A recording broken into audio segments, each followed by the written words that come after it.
దేవుని వారలారా, లైవ్ని వీక్షిస్తున్న అందరికీ యేసుప్రభుపేట వందనాలు తెలియజేస్తున్నానండి. ప్రార్థన చేసుకుని ప్రారంభించుకుందాం. పరలోకమందున మా కన్న తండ్రి, మీ ఘనమైన శ్రేష్టమైన నామం నాకు వందనాలయ్యా. మీ పిల్లలమైన మేము, మీరు మా కోసం రాయించి ఇచ్చిన వాక్యంలోను తండ్రి, కొన్ని మాటలు మేము ఆలోచిస్తుండగా తండ్రి, మీరే సాయం తెచ్చమని కోరుకుంటున్నాను తండ్రి. ఏ విషయాలు అయితే మేము నన్న దాని ప్రకారంగా జీవించుటకు, ప్రవర్తించుటకు మీరే సాయం తెచ్చమని కోరుకుంటూ ఈ నా కొద్ది ప్రార్థన యేసుప్రభుపేట అడిగి సమర్పించుకుంటున్నాను తండ్రి. ఆమీన్. ప్రియమైన దేవుని వారలారా, ఈరోజు కొన్ని మాటలను దేవుడు మన కోసం రాయించి ఇచ్చిన వాక్యంలో నుండి ఆలోచిద్దాం. ఈరోజు మనం స్తుతి గురించి ఆలోచిద్దామండి. స్తుతి.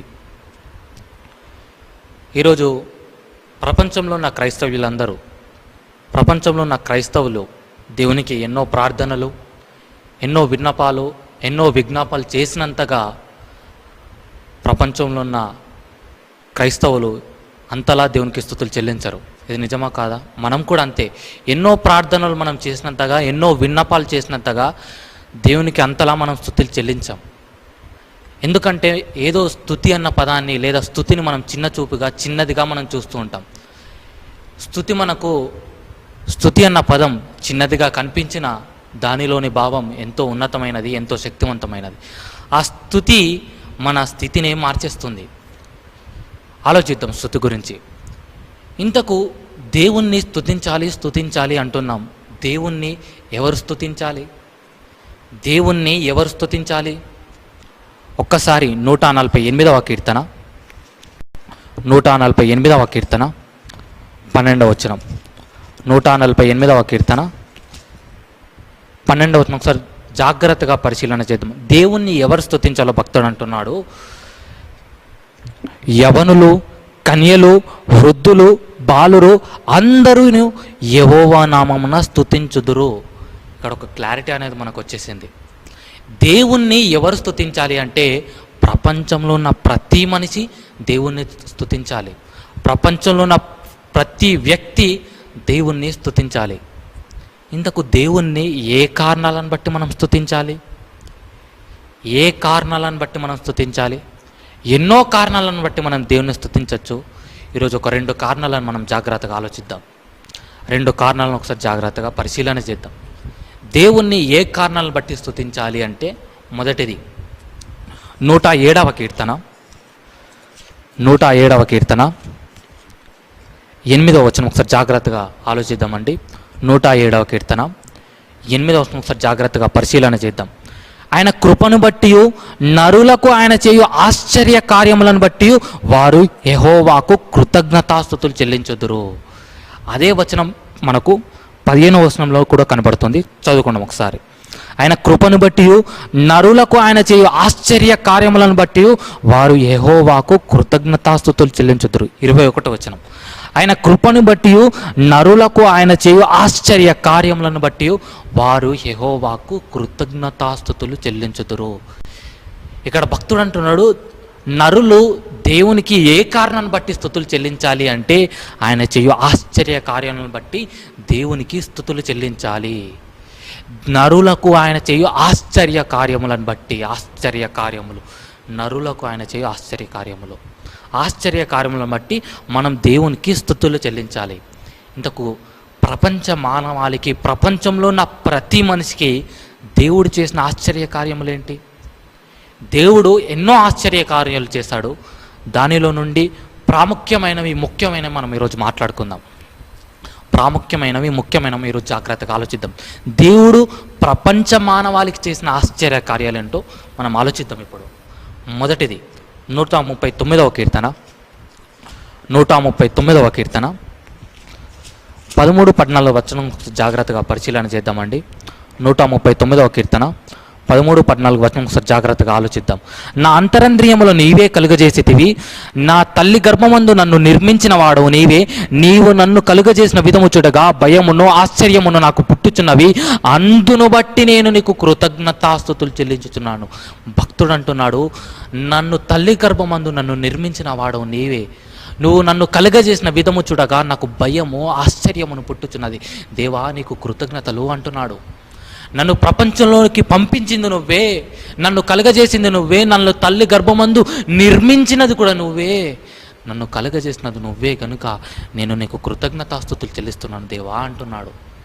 ఆశ్చర్యకార్యం, నువ్వు నన్ను కలుగజేసిన విధము చూడగా భయమును ఆశ్చర్యమును నాకు కలుగుచున్నది. ప్రపంచంలో మనల్ని కలుగజేసినందుకు, ఈ ప్రపంచంలోకి మనల్ని పంపించినందుకు, తల్లి గర్భంలో మనల్ని నిర్మించినందుకు దేవునికి మనము కృతజ్ఞతాస్తుతులు చెల్లించాలి. ఇది మొదటిది. ఇక రెండవది, మనం అడగక ముందే దేవుడు మన కోసం ఈ సృష్టిలోని వస్తువులను అనగా సూర్యుణ్ణి, చంద్రుల్ని, ఆకాశమును, నక్షత్రాలను, వృక్షాలను, ఫలవృక్షాలను, ప్రతి ఒక్క దానిని దేవుడు మనం అడగక ముందే కలుగజేశాడు. మనం కాలేజ్ కన్నా లేదా స్కూల్ కన్నా లేదా ఆఫీస్ కన్నా లేట్ వెళ్తామో కానీ ఎప్పుడన్నా సూర్యుడు లేట్ రావడం మనం చూసామా? చంద్రుడు లేట్ రావడం మనం చూసామా? లేదు. దేవుడు సూర్యుని మన మీద నివసింపజేస్తున్నాడు. దేవుడు మన కోసం కలుగజేస్తాడు. ప్రారంభంలో ఆది ఖండంలో ఉన్న మొదటి అధ్యాయంలో ఏదైతే సృష్టి ఉందో అది దేవుడు కలుగజేసింది నీ కోసం, నా కోసం. ఆశ్చర్య కార్యం అది. మరి సూర్యుడిని చూసినప్పుడల్లా లేదా చంద్రుణ్ణి, నక్షత్రాలను, గాలిని, వర్షమును, ఈ చెట్లను, ఈ ప్రతి సృష్టిలో ఉన్న ప్రతి దానిని బట్టి నువ్వు నేను కృతజ్ఞతాస్తుతులు చెల్లిస్తున్నామా? పొద్దున్న లేవగానే మనం సూర్యుని చూస్తామా లేదా? ఆ సూర్యుని ఇచ్చినందుకు మనం థ్యాంక్స్ చెప్తున్నామా? దేవుడు చేసిన ఆశ్చర్యకాలం. మనం అడగక ముందే మనకు అవసరమైన ప్రతి దానిని దేవుడు మన కోసం చేశాడు. అందును బట్టి దేవుని మనము స్తుతులు చెల్లించాలి. ఇది రెండవది. ఇక మూడవది, మనల్ని పరిశుద్ధులుగా, నిర్దోషులుగా దేవుడు ఈ లోకానికి పంపిస్తే, ఈ లోకానికి వచ్చిన మనము ఎన్నో తప్పులు చేస్తూ, ఎన్నో పాపాల ద్వారా, ఎన్నో దోషాల ద్వారా చచ్చిపోయే స్థితిలో మనం ఉండంగా మనల్ని రక్షించడానికి, మనల్ని కాపాడడానికి తన ప్రియ కుమారుణ్ణి మన కోసం బలి చేశాడు, మన పాపాల కోసం బలి చేశాడు. మరి ఆ రక్షణను బట్టి నీవు నేను స్తుతులు చెల్లిస్తున్నామా?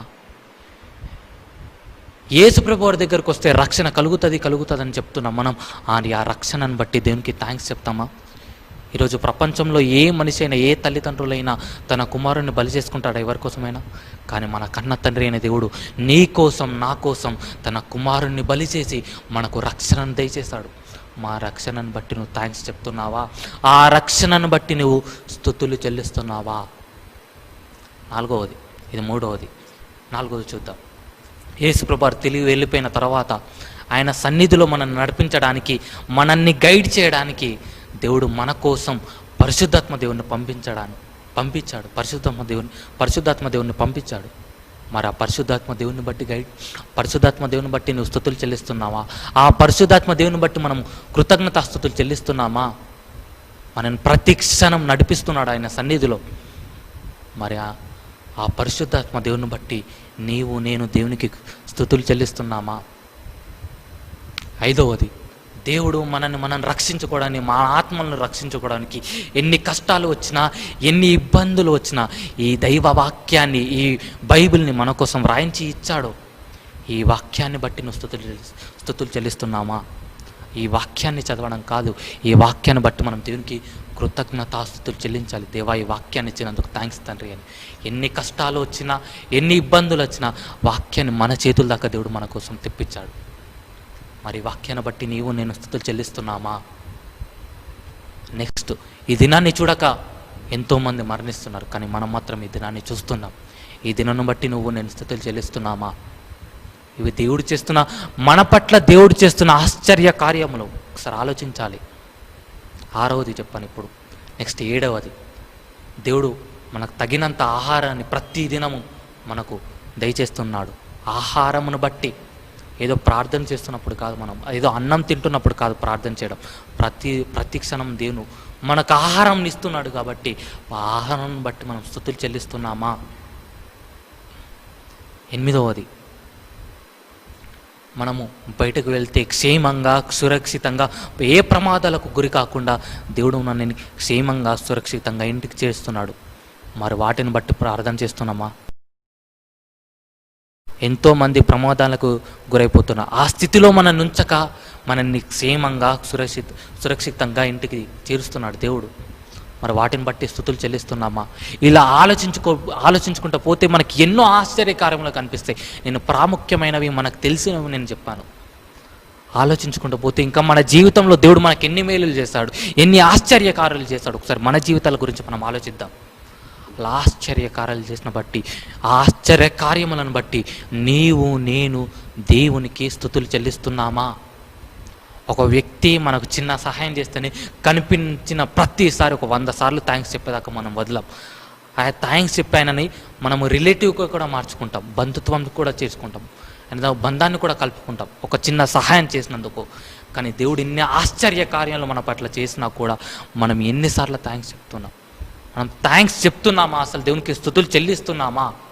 ఒకవేళ ఈ ఆశ్చర్య కార్యములు దేవుడు మన ఎడలా జరిపించకపోతే మనకి బ్రతికే ఉండేది కాదు. అసలు ఈ ఆశ్చర్య కార్యములను బట్టి దేవునికి స్తుతులు చెల్లిస్తున్నామా?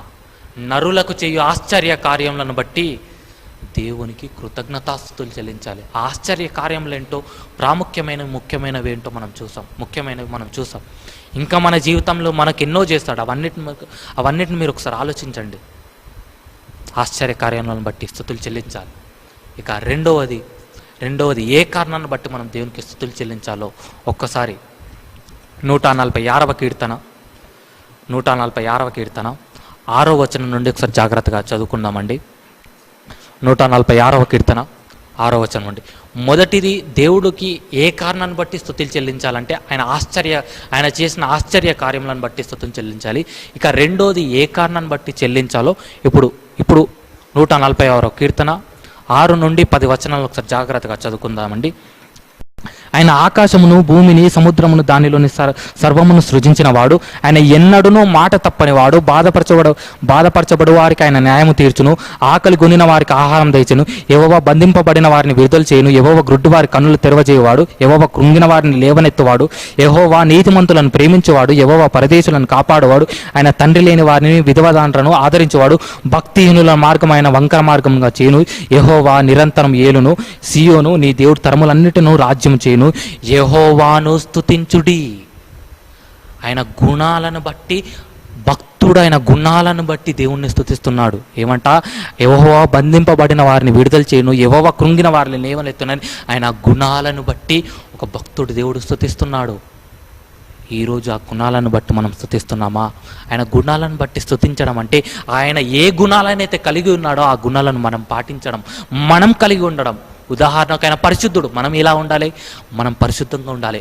ఆయన ప్రేమ గలవాడు, మనం కూడా ప్రేమ కలిగిన వారంగా ఉండాలి. ఆయన క్షమించడానికి సిద్ధమైన దేవుడు, మనం కూడా క్షమించే వారంగా మనం ఉండాలి. ఆయన గుణాలను మనం కలిగి ఉంటే ఇండైరెక్ట్గా దేవుణ్ణి కూడా మనం కూడా స్తుతించిన వారంగా అవుతాం.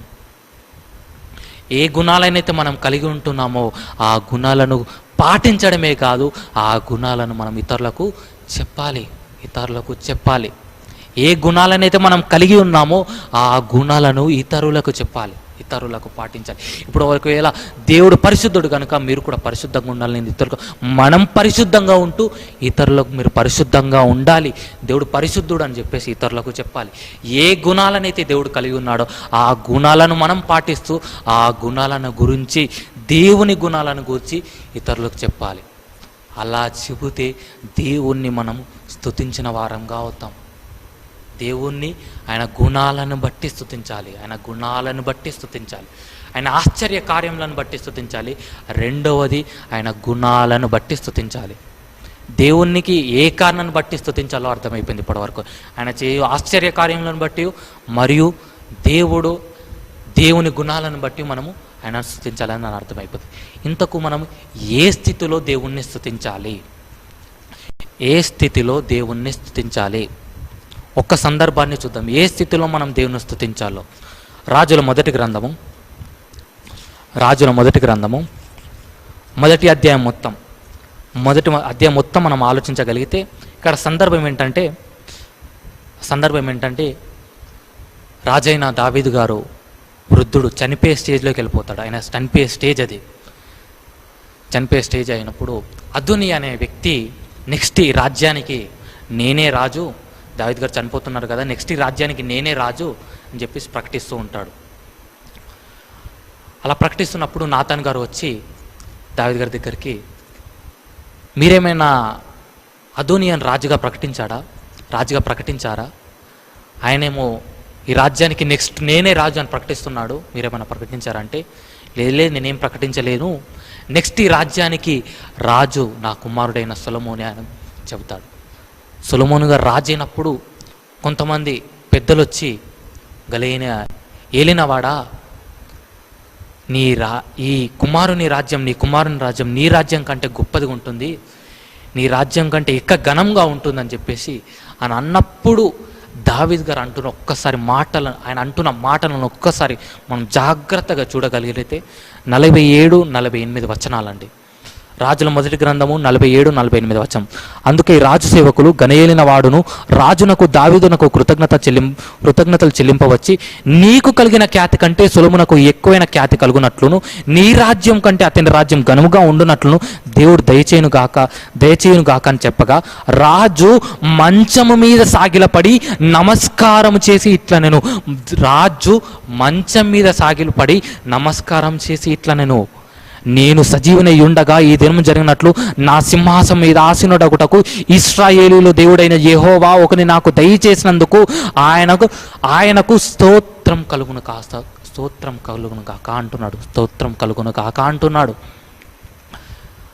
ఒక రాజు సిచ్యుయేషన్ గురించి, ఒక రాజు అంటే ఏంది, ఒక దేశానికి రాజు అంటే ఆయన కింద ఎంతోమంది మంత్రులు, అధిపతులు, సేవకులు. ఆయన ఏ మాట జారీ చేస్తే ఆ మాటిగా ఏ మాట జారీ చేస్తే ఆ మాటిగా పాటించాలి ప్రతి ఒక్కరూ. ఆయన ఏ చెప్తే అదే కరెక్ట్. ఒక రాజు ఎలా ఉంటాడో చెప్తున్నాను, అంతేనా కాదా? ఏది చెప్తే ఆ మాట వినాలి. ఎంతోమంది ప్రజలు, ఎంతోమంది సేవకులు, ఎంతోమంది మంత్రులు అతని కింద ఉంటారు.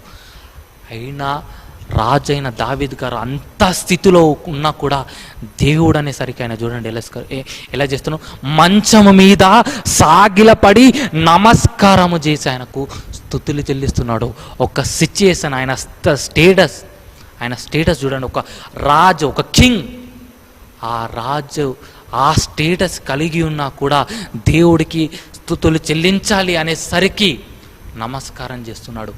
ఆయన ఇంకే స్టేజ్లో ఉన్నాడు తెలుసా? వృద్ధుడు, చనిపోయే స్టేజ్లో ఉన్నాడు. ఆయన చనిపోయే స్టేజ్లో ఉన్నా కూడా దేవుడు అనేసరికి మంచం మీద సాగిలపడి నమస్కారం చేసి దేవునికి థ్యాంక్స్ చెప్తున్నాడు, స్తోత్రం అంటున్నాడు, స్తుతులు చెల్లిస్తున్నాడు. అంత గొప్ప స్థితి, అంత గొప్ప స్టేటస్ కలిగి ఉన్నా కూడా దావీదు గారు దేవుడు అనేసరికి చూడండి ఎలా అయిపోతున్నాడు. దేవునికి స్తుతులు చెల్లించాలనేసరికి చూడండి మంచము మీద సాగిలపడి నమస్కారం అంటే ఈరోజు మన స్థితి ఎలా ఉంది? ఆయన హోదాను మర్చిపోయాడు దావీదు గారు. ఆయన స్థితి, ఆయన ఇప్పుడు వృద్ధుడు కనుక చనిపోయే స్టేజ్ ఉన్నాడు, అది కూడా మర్చిపోయి దేవుడు అనేసరికి నమస్కారం చేస్తున్నాడు. ఈరోజు మన గురించి మనం ఆలోచించండి. మనం హోదాను బట్టి స్తుతులు చెల్లిస్తున్నామా? లేదు ఏదో కొద్దిగా డబ్బు ఉండేసరికి ఏదో డబ్బు ఉందని చెప్పేసి స్తుతులు చెల్లిస్తున్నామా? ఏదో ధనవంతులం కాబట్టి స్తుతులు చెల్లించడం లేదా? కానీ రాజైన దావీదు గారు అలా కాదు. రాజుగా ఉండి కూడా ఆ రాజు స్టేటస్ని పక్కన పెట్టేశాడు. రాజు స్టేటస్ని దేవుడు అనేసరికి ఆ రాజు స్టేటస్ని మర్చిపోయి దేవుడు అనేసరికి నమస్కారం చేస్తున్నాడు. నమస్కారం. వృద్ధుడు, చనిపోయే స్టేజ్ అది అంటుంది, చనిపోయే స్టేజ్ దావీదు గారిది. అయినా కూడా దేవుడు అనేసరికి నమస్కారం చేస్తున్నాడు. ఆయన స్థితి చూడండి ఎలా ఉందో. ఇంకా ఆయన రోజుకు ఎన్నిసార్లు దేవునికి స్తుతులు చెల్లిస్తాడు ఒక్కసారి. 119వ కీర్తన 164వ వచనం ఒకసారి జాగ్రత్తగా ఆలోచిద్దామండి. రాజైన దావీదు గారు ఆయన దేవునికి ఎన్నిసార్లు స్తుతులు చెల్లిస్తాడు ఒక్కసారి చూద్దాం. 164వ వచనం 119వ కీర్తన. నీ న్యాయ విధులను బట్టి దినమునకు 7 మార్లు నేను నిన్ను స్తుతించుచున్నాను. దినమునకు 7 మార్లు. ఒక రాజు దావీదు గారితో పేల్చుకుంటే మనమెంత? ఆయన స్థితిని మర్చిపోయాడు. దినానికి 7 సార్లు స్తుతిస్తున్నాడంట దేవుణ్ణి. ఈరోజు మన స్థితి గురించి ఒకసారి ఆలోచించు. ఒక్కసారైనా మనం దేవుణ్ణి స్తుతిస్తున్నామా? ఒక్కసారైనా దేవుణ్ణి స్తుతిస్తున్నామా? ఒక్కసారి మన గురించి మనం ఆలోచించుకుందాం. దేవుడు అనేసరికి ఆయన హోదాని, ఆయన స్టేటస్ని, ఆయన స్థితిని మొత్తం అన్ని పక్కన పెట్టి దేవుని దగ్గరకు వచ్చి ఆయన తనను తాను తగ్గించుకొని నమస్కారం చేస్తున్నాడు. మన స్థితి ఎలా ఉంది దేవుని పట్ల? ఏదో కొద్దిగా హోదా వచ్చిందని చెప్పేసి దేవుని దగ్గర మనం విర్రవీగుచున్నామేమో, అతిశయపడుతున్నామేమో. రాజైన దావీదుతో పోల్చుకుంటాం. ఒక 1% కూడా మనం 1% కూడా మనం ఉండమండి. 1% కూడా ఉండం. ఆయన రాజైన దావీదు చూడండి, దీనమునకు 7 మార్లు. రాజైన దావీదే 7 సార్లు అంటే ఇక మనం ఎన్నిసార్లు చేయాలి? ఆయన స్థితిని మర్చిపోయాడు. ఈరోజు మన స్థితి ఎలా ఉండాలంటే, ఆహారం ఉన్నా లేకపోయినా, ధనం ఉన్నా లేకపోయినా, ఏది ఉన్నా లేకపోయినా, ప్రతిరోజు ప్రతి క్షణం దేవునికి మనం స్తుతులు చెల్లిస్తూనే ఉండాలి.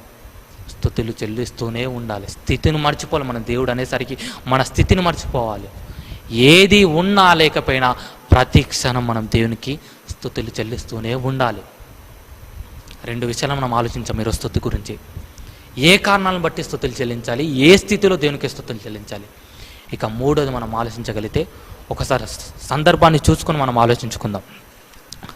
దానియేలు గ్రంథము అందరికీ తెలిసిన సందర్భమైన ఒకసారి ఆలోచిద్దాం. దానియేలు గ్రంథము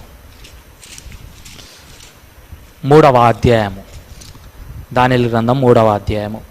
ఇక్కడ సందర్భం ఏంటంటే, షడ్రకు మెషకు అబేద్నెగో వారు, నెబుకద్నెజరు ఒక రూల్ని ప్రకటిస్తాడు. నేను చేసిన ప్రతిమకే మీరు మొక్కాలి అంటే, షడ్రకు మెషకు అబేద్నెగో మేము ప్రతిమకు మొక్కం, మేము మా దేవుణ్ణి స్తుతిస్తాం, మా దేవుణ్ణి పూజిస్తాం అంటే, ఒకవేళ పూజిస్తే పూజించుకొని, ఒకవేళ ఎవరైతే ప్రతిమకు మొక్కరో వారిని అగ్నిగుండంలో మేము వేస్తామంటే, అయినా పర్లేదు వేసుకోండి అని చెప్పేసి అగ్నిగుండంలో పడిన తర్వాత, దేవదూత వచ్చి రక్షింపబడిన తర్వాత, నెబుకద్నెజరు, రాజైన నెబుకద్నెజరు, ఏ దేవునైతే మీరు పూజించద్దో, ఏ ప్రతిమనైతే పూజించాలో అన్న రాజైన నెబుకద్నెజరు ఏమంటున్నాడు ఒక్కసారి 28వ వచనం ఒకసారి ఆలోచిద్దాం ప్రియులారా. దానియేలు గ్రంథము 3వ అధ్యాయము 28వ వచనం. నెబుకద్నెజరు, షద్రకు మెషకు అబేద్నెగో వీరు దేవుడు పూజార్హుడు, ఆయన తన దూతనంపి తన ఆశ్రయించిన తన దాసులను రక్షించను, వారు తమ దేవుణ్ణి గాక మరి ఏ దేవుణ్ణి నమస్కరింపకయు ఏ దేవుణ్ణి సేవింపకయు ఉండుమని తమ దేహములను అప్పగించి రాజు యొక్క ఆజ్ఞను వ్యర్థపరిచిరి. కాగా నేను ఒక శాసనము నియమించుచున్నాను. నేను మళ్ళీ ఒక రూల్ని ప్రకటిస్తున్నాను. ఏంటంటే, ఏదనగా ఈ విధంగా రక్షించకుండా సమర్థకుడు దేవుడు గాక మరి ఏ దేవుడు లేడు. ఏ దేవుణ్ణి అయితే మీరు మొక్కద్దు అన్నాడో ఆ దేవుని కూడా ఏమంటున్నాడు? ఆ దేవుడు పూజార్హుడు. ఆ దేవుడే రక్షిస్తాడు, రక్షించాడు. మరి ఏమంటున్నాడు? రక్షించడానికి సమర్థకుడు దేవుడు గాక మరి ఏ దేవుడు లేగు. కాగా ఏ జనులలో కానీ రాష్ట్రంలో కానీ ఏ భాష మాట్లాడు వారిలో కానీ షద్రకు మెషకు అబేద్నెగో అని వారి దేవుడు ఎవడు దూషించును వారిని తుత్తునీయులుగా చేయబడును, వాని ఇల్లు ఎప్పుడు పెంట గుప్పగా ఉండవలని. ఏ దేవుణ్ణి అయితే మీరు పూజించారో ఆ దేవునికి ఒకవేళ మీరు స్తుతించకపోతే, పూజించకపోతే మిమ్మల్ని నాశనం చేస్తా అంటున్నాడు. ఏ దేవుణ్ణి అయితే పూజించినందుకు వీరిని నాశనం చేద్దాం అనుకున్నాడు నెబుకద్నెజరు, ఇప్పుడు వారిని బట్టి నెబుకద్నెజరు ఏమంటూ రూల్ ప్రకటించాడు చూడండి. మీరు ఆ దేవుణ్ణే పూజించాలి. ఒకరిని బట్టి, షద్రకు మెషకు అబేద్నెగోల బట్టి నెబుకద్నెజరు వారి రాజ్యమే దేవుణ్ణి స్తుతించడం ప్రారంభించింది, దేవుణ్ణి పూజించడం ప్రారంభించింది. రాజగు నెబుకద్నెజరు చూడండి, ఒకరిని బట్టి ఒకరిని స్తుతించడం ప్రారంభించారు. షద్రకు మెషకు అబేద్నెగో బట్టి బబులోనీయులు దేవుణ్ణి స్తుతించారు. ఒక్కసారి మన జీవితాల గురించి మనం ఆలోచిద్దాం. ఈరోజు నన్ను బట్టి ఎవరు స్తుతిస్తున్నారు? నన్ను బట్టి ఎవరు దేవుణ్ణి స్తుతిస్తున్నారు? ఒక్కసారి మన జీవితాల గురించి ఆలోచిస్తే మనమే దేవునికి స్తుతులు చెల్లించమే. ఇన్ని ఆశ్చర్యకారములు దేవుడు మనకు చేసిన, ఎన్ని గుణాలను కలిగి ఉన్న ఆ గుణాలను మనం పాటించక, ఆ గుణాలను ఇతరులకు ప్రకటించక దేవుని మనమే స్తుతించలేమే. ఇంకా మనని ద్వారా ఎవరు స్తుతిస్తారు? చూడండి, ఏ దేవుణ్ణి అయితే మీరు పూజించద్దు అన్నారో ఆ దేవుని గురించి నెబుకద్నెజరు ఏమంటున్నాడు? మీరు ఆ దేవుణ్ణి పూజించకపోతే నేను మిమ్మల్ని నాశనం చేస్తాను అంటున్నాడు. పూజార్హుడు ఆ దేవుడే మనల్ని రక్షిస్తాడు అంటున్నాడు. ఒకరిని బట్టి ఒకరు స్తుతింపబడుతున్నారు, ఒకరు స్తుతిస్తున్నారు దేవుణ్ణి. ఒకరిని బట్టి ఒకరు దేవుణ్ణి స్తుతిస్తున్నారు. ఈరోజు నన్ను బట్టి దేవుణ్ణి ఎవరు స్తుతిస్తున్నారు? ఒకసారి ఆలోచించండి ప్రియులారు. ఇంకో సందర్భం ఆలోచిద్దాం. ఇది కూడా తెలిసిన సందర్భమే, దానియేలు గారి సందర్భం. మీరు ప్రార్థన చేయొద్దు, ఏ దేవునికి ప్రార్థన చేయొద్దు అంటే దానియేలు కాదు, ప్రార్థన పూర్వుడు కనుక దేవునికి ప్రార్థన చేస్తాడు. సింహాల బోన్లో వేస్తాడు. సింహాల బోన్లో వేసిన తర్వాత దేవుడు రక్షించిన తర్వాత రాజైన దర్యావేశం అంటున్నాడు. రాజైన దర్యావేశం అంటున్నాడు. చూడండి, దానియేలు గ్రంథము 6వ అధ్యాయము 25వ వచనం. దానియేలు గ్రంథము 6వ అధ్యాయము 25వ వచనం. అప్పుడు రాజగు దర్యావేషు లోకమంతటా నివసించు సకల జనులకు రాష్ట్రములకు ఆయా భాషలు మాట్లాడే వారికి ఇలాగూ వ్రాయించెను, మీకు క్షేమావృద్ధి కలుగును గాక. నా సముఖమున నియమించినదేమనగా, నా రాజ్యంలోని సకల ప్రభుత్వం యందుండు నివాసులు దానియేలు యొక్క దేవునికి భయపడుచు ఆయన సముఖమున వణుకుచుండవలెను. దానియేలు యొక్క దేవునికి భయపడాలి, ఆయన సముఖంలో వణుకుచుండాలి. ఆయనే జీవము గల దేవుడు, ఆయనే యుగయుగములు ఉండువాడు. ఆయన రాజ్యము నాశనం కానివ్వదు, ఆయన ఆధిపత్యము తుదముత్తునుకుండును. ఆయన విడిపించువాడును రక్షించువాడై ఉండి పరమందున్న భూమి మీదను సూచక క్రియలను ఆశ్చర్య కార్యములను చేయవాడు. ఆయనే సింహముల నోటి నుండి దానియేలును రక్షించెను. చూడండి, దానియేలు గారిని బట్టి దర్యావేషు తీసుకున్న నిర్ణయం ఏంటో. ఈయనే జీవం గల దేవుడు, ఈయనే ఆశ్చర్యకార్యం చేస్తున్నాడు, ఈ దేవుడే ఆశ్చర్యకార్యం చేస్తున్నాడు, ఈ దేవుణ్ణే మీరు స్తుతించాలి అని చెప్పేసి, ఆ దేశం మొత్తం దేవుణ్ణి స్తుతించాలని చెప్పేసి ఒక రూల్ని ప్రకటిస్తున్నాడు. ఆయనే యుగయుగములుండువాడు, ఆయనే జీవం గల దేవుడు. ఒకరిని బట్టి ఒకరు స్తుతిస్తున్నారు. ఇక్కడ దానియేలు గారిని బట్టి దర్యావేషు ఆ దేశపు జనాంగ వారు దేవుణ్ణి స్తుతిస్తున్నారు. చూడండి, ఏ దేవునికైతే ప్రార్థన చేసినందుకు సింహాల బోన్లో వేయించాడో ఆ దేవుణ్ణే వీరు స్తుతిస్తున్నారు. రాజైన దర్యావేషు రూల్ ప్రకటించాడు. ఈరోజు మన జీవితాల గురించి ఒకసారి మనం ఆలోచిద్దాం. ఒక దేశం కాదు, ఒక రాష్ట్రం కాదు, ఒక జిల్లా కాదు, ఒక మండలం కాదు, ఒక ఊరు కాదు, ఒక కాలనీ కాదు, ఒక్క మనిషి నీ వలన నా వలన దేవుణ్ణి స్తుతిస్తున్నాడా? ఆలోచించండి. ఇక్కడ ఒక వ్యక్తిని బట్టి దేశాలే దేవుణ్ణి స్తుతిస్తున్నాయి. షడ్రకు మెషక్ అబేద్నెగోను బట్టి ఆ దేశపు వారు దేవుణ్ణి స్తుతించారు. ఈరోజు దానియేలు గారిని బట్టి ఆ దర్యావేషు మరియు ఆ దేశపు వారు దేవుణ్ణి స్తుతించారు. ఈరోజు నన్ను బట్టి దేశపు వారు కాదు, రాష్ట్రపు వారు కాదు, జిల్లా వారు కాదు, మండలపు వారు కాదు, ఊరు వారు కాదు, ఒక్క మనిషి నన్ను బట్టి దేవుణ్ణి స్తుతిస్తున్నాడా? దేవుణ్ణి స్తుతిస్తున్నారా? మనమే దేవుడు అన్ని ఆశ్చర్య కార్యాలు మన పట్ల చేస్తున్నా మనమే దేవుణ్ణి స్తుతిస్తలేమే. ఆ స్తుతి అన్న దాన్ని మనం చిన్నదిగా చూసి మన జీవితంలో అసలు పట్టించుకోవడం లేదు. కానీ ఇక్కడ వీరు చేసే స్తుతిని బట్టి, వీరి భక్తిని బట్టి ఎంతోమంది దేవుణ్ణి స్తుతించారు. మన పరిస్థితి ఒకసారి ఆలోచించండి. మనం ప్రతిరోజు ఫిలెమోను పత్రికలో వింటాం, పౌలు గారిని బట్టి ఓనేసిము గారు దేవుణ్ణి స్తుతించాడు. మన పరిస్థితి ఏంటి మరి? నన్ను బట్టి ఒక్కరైనా దేవుణ్ణి స్తుతిస్తున్నారా? మనం ఫస్ట్ దేవునికి స్తుతిద్దాం. ఎందుకు స్తుతించాలి? ఏ కారణాలను బట్టి స్తుతించాలంటే ఆయన చేయు ఆశ్చర్య కార్యములను బట్టి స్తుతించాలి. రెండవదిగా ఆయన గుణాలను బట్టి దేవుణ్ణి మనం స్తుతించాలి. ఏ స్థితిలో నువ్వు స్తుతించాలంటే నీ స్థితి ఎలా ఉన్నా సరే, నీకు ఏది ఉన్నా లేకపోయినా నీవు దేవుణ్ణి స్తుతించాలి. ఇంకోటి మూడవది, నీవు స్తుతిని బట్టి, నీ భక్తిని బట్టి ఇంకొకరు స్తుతిస్తున్నారా? యేసుప్రభు కూడా అంటారు, తండ్రిని ఆరాధించేవారు ఆత్మతోనూ సత్యంతోనూ ఆరాధించాలంటారు. మరి మనం అలా స్తుతిస్తున్నామో లేదో ఒక్కసారి మన జీవితాల గురించి మనం పరిశీలన చేసుకుని, స్తుతిని చిన్నదిగా చూస్తూ మన జీవితంలో పట్టించుకోవడం లేదు కదా. ఇక నుండి అయినా దేవుడు చేయు ఆశ్చర్య కార్యంలో నేను కొన్ని మాత్రమే చెప్పాను.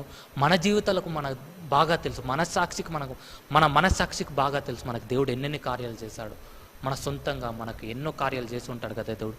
ఆ కారణాలను బట్టి ప్రతి క్షణం నువ్వు దేవునికి కృతజ్ఞతాస్తుతులు చెల్లించాలి. ఆయన గుణాలను బట్టి చెల్లించాలి. ఏది ఉన్నా లేకపోయినా నువ్వు దేవునికి స్తుతులు చెల్లించాలి. నిన్ను బట్టి ఇంకొకరు స్తుతిస్తున్నారో లేదో ఒక్కసారి ఆలోచించండి. ఇక నాలుగవదిగా, దేవునికి ఎప్పుడు మనం స్తుతులు చెల్లించాలి? ఒక్కరోజు స్తుతులు చెల్లిస్తే సరిపోతుందా? 146వ కీర్తన చివరి వచనం చూసుకొని మనం ముగించుకుందామండి. 146వ కీర్తన మొదటి వచనం, యెహోవాను స్తుతించుడి, నా ప్రాణమా యెహోవాను స్తుతింపుము. నా జీవితకాలమంతయు నేను యెహోవాను స్తుతించెదను. మన జీవితకాలమంతా దేవుణ్ణి స్తుతిస్తూనే ఉండాలి. ప్రతి క్షణం దేవుడు ఏవైతే కార్యాలు చేస్తున్నాడో వాటిని బట్టి మనం స్తుతిస్తూనే ఉండాలి. ఒకవేళ ఇప్పటివరకు మనం స్తుతించకపోతే ఇక నుండి అయినా మనం దేవుణ్ణి స్తుతించి, ఏది ఉన్నా లేకపోయినా మనం దేవుణ్ణి స్తుతించి మన స్తుతి ద్వారా ఇంకొకరిని దేవుణ్ణి స్తుతింపే విధంగా మనం చేయాలని కోరుకుంటూ ఈ నా మాటల్ని చిన్న ప్రార్థన ద్వారా ముగిస్తున్నాను. అందరు కళ్ళు మూసుకున్నట్టయితే ప్రార్థన చేసుకుందాం. పరలోకమందున మా కన్నద్దరిని మీకు వందనాలయ్యా. మీరు మాకు ఎన్నో ఆశ్చర్య కార్యములు చేసినా కూడా మేము పట్టించుకోకుండా మేము స్తుతించలేకపోతున్నాం తండ్రి.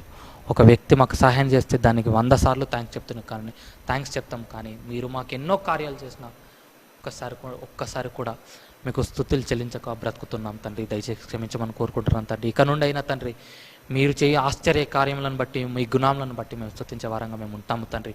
అదేవిధంగా తండ్రి మా స్తుతిని బట్టి, మా భక్తిని బట్టి ఇంకొకరిని స్తుతించే విధంగా మేము చేస్తాం తండ్రి. అదేవిధంగా తండ్రి మేము చేసిన పాపాలను క్షమించమని కోరుకుంటున్నాను తండ్రి. అదేవిధంగా తండ్రి ఇప్పుడు అన్నయ్య ఏ మాటలైతే అందిస్తున్నాడు తండ్రి, ఆ మాటల ప్రకారం మేము జీవించటకు సాయం తెచ్చమని కోరుకుంటున్నారు. అన్నయ్య కూడా సమయోచితమైన జ్ఞానాన్ని కూడా ప్రసాదించమని కోరుకుంటూ, అదేవిధంగా తండ్రి వింటున్న మాకు కూడా ఆ మాటలను అర్థమవుట కూడా జ్ఞానాన్ని ప్రసాదించమని కోరుకుంటూ యేసు ప్రభువు ద్వారా అడిగి సమర్పించుకుంటున్నాను తండ్రి. ఆమేన్.